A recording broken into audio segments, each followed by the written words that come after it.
அனைவருக்கும் வணக்கம். பிரதமர் நரேந்திர மோடி தலைமையிலான தேசிய ஜனநாயக கூட்டணி அரசின் முதலாவது நாடாளுமன்ற கூட்டத்தொடர் கடந்த 24ஆம் தேதி தொடங்கியது.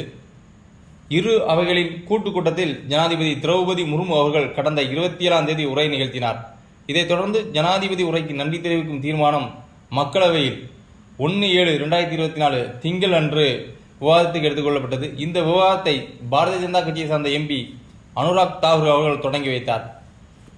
இந்த விவாதத்தில் காங்கிரஸ் மூத்த தலைவரும் நாடாளுமன்ற எதிர்க்கட்சி தலைவருமான ராகுல் காந்தி கலந்து கொண்டு பேசினார்.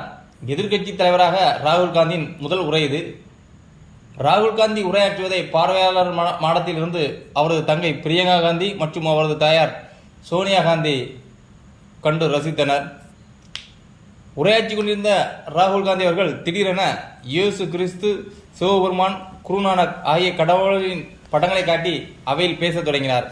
அப்பொழுது பிரதமர் நரேந்திர மோடி அவர்கள் ஒரு கூட்டத்தில் பேசும்போது இந்தியா இதுவரை யாரையும் தாக்கியதில்லை என்று கூறியிருந்தார். அதற்கு என்ன காரணம் என்றால், நமது நாடு இயற்கையிலேயே அகிம்சையை பின்பற்றும் நாடு. இந்தியாவில் வாழ்ந்த தலைவர்களும் அகிம்சையையே பின்பற்றினர், போதித்தனர், கடைபிடித்தனர். அனைத்து மதங்களும் இதைதான் போதிக்கின்றன. இந்து, இஸ்லாம், கிறிஸ்தவம் மற்றும் சீக்கியம் உட்பட அனைத்து மதங்களும் தைரியத்தையும் அச்சமின்றி இருப்பதன் முக்கியத்துவத்தையும் வலியுறுத்துகின்றன. சிவபெருமானின் பண்புகள் மற்றும் குருநானக், இயேசு கிறிஸ்து, புத்தர் மற்றும் மகாவீரரின் போதனைகள் அனைத்தும் பயப்படாதே, பயமுறுத்தாதே, யாரையும் பயமுறுத்தாதே என்றுதான் போதிக்கின்றன. ஆனால் பாரதிய ஜனதா கட்சியினர் மதத்தின் அடிப்படையில் ஒரு சிலரை பயமுறுத்துகின்றனர், பயப்படுத்துகின்றனர் என்று குற்றம் சாட்டினார். இதற்கு பாரதிய ஜனதா கட்சியை சார்ந்த உறுப்பினர்கள் கடும் எதிர்ப்பு தெரிவித்தனர். அதன் பிறகு பேசிய ராகுல் காந்தி, அழிக்கும் கடவுள் என அழைக்கப்படும் சிவபெருமான் கூட தனது திரிசூலத்தை ஒருபோதும் வன்முறைக்கு பயன்படுத்தியதில்லை, நற்செயலுக்காக மட்டுமே பயன்படுத்தியிருக்கிறார். ஆனால் தம்மை இந்துக்கள் என அடையாளப்படுத்திக் கொள்வோர் 24 மணி நேரமும் வன்முறை, வன்முறை, வெறுப்பு மற்றும் பொய்களை மட்டுமே பேசுகிறார்கள். நீங்கள் எல்லாம் இந்துக்கள் அல்ல அப்படின்னு ராகுல் காந்தி பேசிக்கிட்டு இருக்கும்போதே ஆளுங்கட்சியை சார்ந்த உறுப்பினர்கள் கடும் கூச்சலிட்டு ராகுல் காந்தி கண்டனத்தையும் அவருக்கு எதிரான கோஷங்களையும் எழுப்பினார். அப்பொழுது ஆவேசமாக எழுந்த பிரதமர் நரேந்திர மோடி அவர்கள் ராகுல் காந்தி ஒட்டுமொத்த இந்து சமூகத்தையும் வன்முறையாளர்கள் என கூறுவது மிகவும் தீவிரமான விஷயம், கண்டிக்கத்தக்கது என தனது கண்டனத்தை தெரிவித்தார். இதற்கு பதிலளித்த ராகுல் காந்தி, நான் பாரதிய ஜனதா கட்சியை பற்றிதான் கூறுகிறேன். பாரதிய ஜனதா, RSS, மோடி ஆகியோர் ஒட்டுமொத்த இந்து சமூகத்தின் பிரதிநிதி கிடையாது என கூறினார். இவர் ராகுல் காந்தி பேசிக் கொண்டிருக்கும் போது எழுந்த மத்திய உள்துறை அமைச்சர் அமித்ஷா அவர்கள் இந்துக்களாக தங்களை அடையாளப்படுத்திக் கொள்வதில் பெருமை கொள்ளும் கோடிக்கணக்கான மக்களின் உணர்வுகளை ராகுல் காந்தி புண்படுத்தி விட்டார். எனவே அவர் இந்த அவையில் பகிரங்க மன்னிப்பு கேட்க வேண்டும் என வலியுறுத்தினார். நெருக்கடி நிலை பிரகடனத்தில் சீக்கியருக்கு எதிராக வன்முறைகளை கட்டவிழ்த்து விட்டவர்களுக்கு அகிம்சை பற்றி பேச எந்த உரிமையும் இல்லை என அமித்ஷா ராகுல் காந்தியையும் காங்கிரஸையும் சாடினார். இவ்வாறு விவாதங்கள் நடைபெற்றுக் கொண்டிருக்கும் போது ராகுல் காந்தி பாரதிய ஜனதாவால் சிறுபான்மையினருக்கு ஆபத்து என்றும் சிறுபான்மையினர் அச்சுறுத்துகின்றனர் என்றும் குற்றம் சாட்டினார். அடுத்ததாக சபாநாயகர் மீதும் ராகுல் காந்தி குற்றச்சாட்டு வைத்தார். இவராக இந்த முதல் நாள் விவாதம் நடைபெற்ற வேளையில் ராகுல் காந்தி பெரிய ஹீரோவாக ஊடகங்கள் மத்தியில் ஒரு பிம்பம் உருவாக்கப்பட்டது. அவர் நின்ற விதம், ஹான்ஸ்டர் காட்சிய விதம், சிவபெருமான் போட்டோவை காமித்த விதம் தமிழகத்தில் பெரிய பரபரப்பாக அன்று ராகுல் காந்தியை ஒரு ஹீரோவாக கொண்டாடியது ஊடகங்கள். எவ்வாறு ஒரு கிரிக்கெட் போட்டி நடக்கும்போது முதலில் மட்டை வீச்சை தேர்வு செய்த அணி அதிகபட்சமான ரன்களை குவிக்கும் போது அந்த போட்டியில் விளையாடும் வீரர்களை ஓஹோ ஆஹோ என்று புகழ்வதும், அடுத்ததாக எதிரணி பேட் செய்யும் போது போட்டியின் அமைப்பே மாறி எதிரணி வெற்றி பெறக்கூடிய சூழ்நிலையில் மாறிவிடும். அதேபோல் திங்கட்கிழமை முடிந்த விவாதத்தில் ராகுல் காந்தியை ஹீரோவாக சித்தரித்த ஊடகங்கள் அடுத்த நாள் விவாதம் பிரதமர் நரேந்திர மோடி எதிர்கட்சிகளுக்கு பதிலளித்து பேசினார். அப்பொழுது நரேந்திர மோடி பேசிய விதத்தை ஊடகங்கள் பெரிதாக காண்பிக்கவில்லை.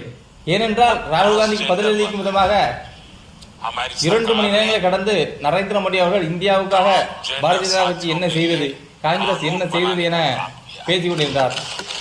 ஏனென்றால் அவ்வாறு காரணத்தால் ராகுல் காந்தியோட நரேந்திர மோடி ஹீரோவாக தெரிந்துள்ளார் என்று வருத்தப்பட்டவனவோ என்னவோ திராவிட ஊடகங்கள் அதை பெரிதாக காமிக்கவில்லை.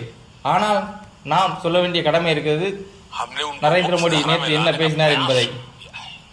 தீ பொறியாய் ராகுல் காந்தி பேசினார் என்றால் எரி மலையாய் வெடித்தார் நரேந்திர மோடி. நரேந்திர மோடி என்ன பேசினார் என்பதை பார்ப்போம்.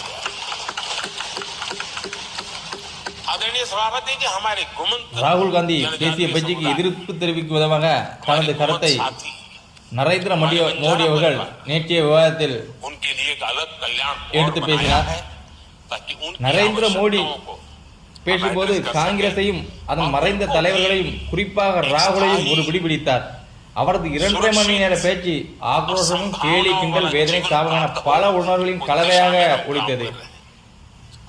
பிரதமர் பேசும்போது காங்கிரஸ் தனது வெற்றியை இமாலயா வெற்றியை போல் கொண்டாடுவதை குறிக்கும் வகையில் ஒரு குட்டி கதை சொன்னார்.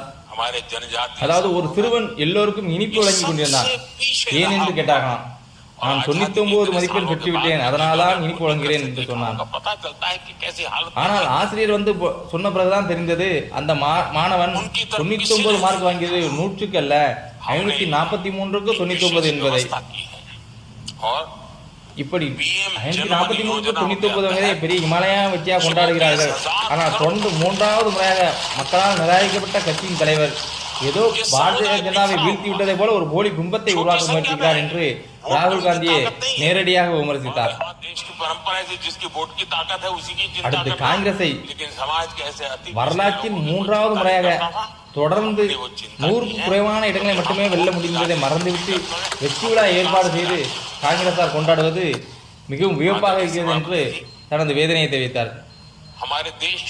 அடுத்து ராகுல் காந்தி என்ன சொல்றாருன்னா, பார்லிமெண்ட் என்பது நாட்டை ஆளுகின்ற மன்றம். அதில் நுழையும் தகுதி எல்லாருக்கும் இல்லை என்றாலும் நுழைந்தவர்கள் அந்த தகுதியை வளர்த்துக் கொள்ள வேண்டும். ஆனால் ராகுலுக்கு அதெல்லாம் தெரிவதில்லை. குழந்தைத்தனமாகவும் சிறு பிள்ளைத்தனமாகவும் நடந்து கொள்கிறார். பார்லிமெண்டத்தில் கட்டி பிடிப்பது கண்ணடிப்பது என பார்லிமெண்டில் செய்யத்தகாத செயல்கள் எல்லாம் ஈடுபடுகிறார். ராகுல் காந்தி சிறு பிள்ளையாகவே இருக்கிறார். அடுத்து காங்கிரஸ் ஆட்சியில் நாட்டில் எங்கு திரும்பினாலும் ஊழல், எங்கும் ஊழல் எதிர் ஊழல் என்றிருந்தது. ஆனால் 2014 பிறகு நாங்கள் ஆட்சிக்கு வந்த பிறகு ஊழலை முற்றிலுமாக ஒழித்து விட்டோம். மக்களுக்கு ஒரு தன்னம்பிக்கையை கொடுத்திருக்கிறோம். அந்த பெருமிதத்தோடு மக்கள் எங்களுக்கு வெற்றியை பரிசீலித்ததற்காக நாங்கள் 3வது முறையாக ஆட்சிக்கு வந்தோம் என்று நரேந்திர மோடி அவர்கள் பேசிக் கொண்டிருந்தார். அடுத்து காங்கிரசாரை மற்றும் எதிர்கட்சிகளை பற்றி இன்று மட்டுமல்ல இனி எப்போதுமே நீங்கள் எதிர்கட்சி தான். இனி காங்கிரசால் எந்த காலத்திலும் ஆட்சிக்கு வர முடியாது. தானும் அழிந்து கூட்டணி கட்சிகளையும் அழிப்பதுதான் காங்கிரசின் இயல்பு. அரசியல் சாசனத்தையே தலையில் தூக்கி வைத்து ஆடுபவர்களுக்கு ஜம்மு காஷ்மீரில் நடைபெறும் துணிச்சல் இல்லையே. உண்மையில் தங்கள் வெறுப்புகளால் அரசியல் சாசனத்தின் மாண்பை சீர்குலைத்தது காங்கிரஸ் ஆட்சியாளர்கள் தான். அதை உருவாக்கிய அம்பேத்கரை இழிவுபடுத்தியதும் காங்கிரஸ் தான். அரசியலமைப்பை உருவாக்கிய அம்பேத்கரை முற்றிலும் அரசியல் வாழ்க்கையிலிருந்து வெளியேற்ற வேண்டும் என துடித்தவர் காங்கிரஸ் தலைவர் நேரு அவர்கள்தான்.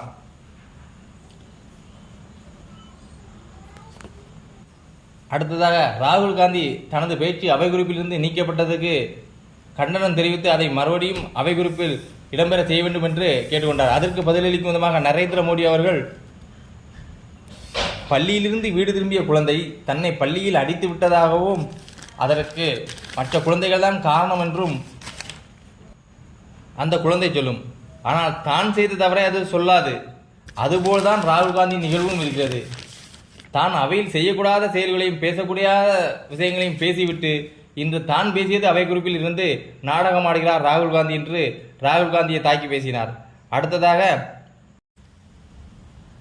எதிர்கட்சிகள் எல்லாம் பொய்களை பரப்புகின்றனர். மின்னணு ஓட்டு இயந்திரம், அரசியலமைப்பு இட ஒதுக்கீடு, ரபேல், LIC வங்கிகள் என எல்லாவற்றையும் பொய்களை அள்ளி வீசினர். அதன் மூலம் அவதூறுகளை பரப்பி எங்களது ஆட்சியை வீழ்த்தி விடலாம் என்று நினைத்தனர். ஆனால் மக்களுக்கு உண்மைகள் தெரியுமல்லவா? நாங்கள் செய்த திட்டங்களையும் பொருளாதார வளர்ச்சியில் இந்தியாவை கொண்டு வந்ததையும் நினைத்து 3வது முறையாக எங்களுக்கு ஆட்சி அமைப்பும் உரிமையை மக்கள் வழங்கியுள்ளார்கள். அந்த மக்களுக்கு இந்த நேரத்தில் இருந்து நன்றியை தெரிவித்துக் கொள்கிறேன். இந்திய கூட்டணியைச் சேர்ந்தவர்கள் இந்து மதத்தை டெங்கு காய்ச்சலுடன் ஒப்பிட்டும் ஹிந்து தீவிரவாதம் என்ற வார்த்தையை பயன்படுத்தியும் இந்து மதத்துக்கு எதிராகவும் இந்த தேசத்துக்கு எதிராகவும் செயல்படுவது மன்னிக்க முடியாத குற்றம் என்று தனது உரையில் பேசிய நரேந்திர மோடி அவர்கள், நீட் போன்ற நுழைவுத் தேர்வுகளில் மோசடி நடப்பதை சகித்துக் கொள்ள மாட்டேன். முறைகேடுகளில் ஈடுபட்டவர் எவராக இருந்தாலும் தப்பிக்க முடியாது. இது போன்ற மோசடிகளில் நடக்காமல் தடுக்க அனைத்து நடவடிக்கைகளும் துவங்கியுள்ளோம். மாணவர்களின் நலன்களை எதிர்காலத்தில் பாதுகாப்பதில் எந்த ஒரு சமரசமும் செய்ய மாட்டோம் என்று பேசிய நரேந்திர மோடி அவர்கள், பொய்களை அள்ளிவிட்டு பிரச்சாரம் செய்தும் உங்களுக்கு மக்கள் வாய்ப்பு தரவில்லை. அதை புரிந்து கொள்ளும் திறன் கூட எதிர்க்கட்சிகளுக்கு இல்லையே. கடவுளை, இந்த குழந்தை தரமான தலைவருக்கு நல்ல புத்தி கொடுக்க வேண்டிக் கொள்கிறேன் என்று பேசிய நரேந்திர மோடி எரிமலையாய் வெடித்தார். இந்த எரிமலையில் தாக்குப்பிடிப்பது அவ்வளவு எளிதல் என்று நினைத்த எதிர்க்கட்சிகள் அவையிலிருந்து வெளியேறினர்.